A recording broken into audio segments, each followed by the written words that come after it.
C'est un peu plus compliqué quand on n'est pas syndiqué, mais tout salarié a le droit à minimum 12 jours de formation par an, payés par l'employeur, qui peut s'étendre à 18 jours pour certains cas, notamment quand on fait de l'animation.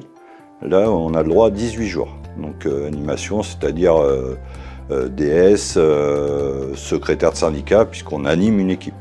Alors la formation découverte niveau 1 maintenant, c'est pour moi une formation très importante pour les nouveaux adhérents. Pour savoir où on va, il faut savoir d'où on vient. Il y a une grosse notion de l'histoire du syndicalisme en général, et tout particulièrement de la création de la CGT-FO, la scission avec la CGT, et qui a créé la CGT-FO.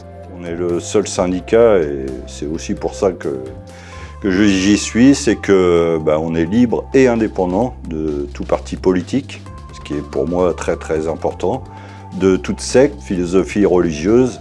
Donc on est vraiment libre et indépendant, on a nos revendications, nos citoyens, mais au sein de FO, on ne fait que du syndicalisme. Bien entendu, on accepte tout le monde, que ce soit salarié du public, du privé, les privés d'emploi également, puisque les privés d'emploi ont des droits, hein, comme tout le monde. Le CFMS, donc Centre de formation des militants syndicalistes, donc centre de formation, encore une fois, chez Force Ouvrière, on est la seule organisation à avoir notre propre centre de formation en interne, donc homologué bien entendu. Tout au long du parcours syndical, forme les camarades qui le veulent bien entendu, puisque c'est jamais une obligation, hein, libre et indépendant toujours.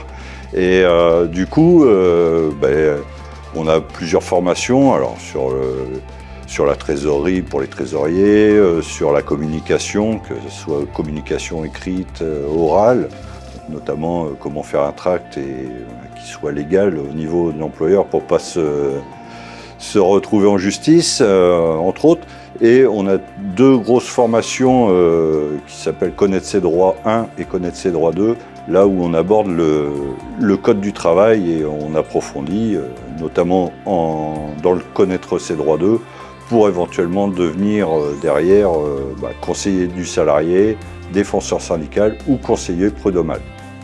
Comment négocier, oui, une formation très intéressante aussi, puisque alors c'est comment négocier des accords auprès de l'employeur, mais du coup ça sert aussi tous les jours, puisque quand on va dans le commerce, on peut des fois, style acheter une voiture, ça nous sert aussi comment négocier.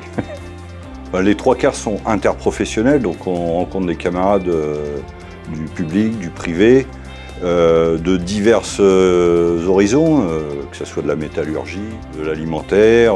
Donc il y a des échanges vraiment entre camarades et diverses sociétés, et on voit qu'on n'est pas seul, et ça crée souvent de la camaraderie. De toute façon, les stages, c'est de la camaraderie avant tout.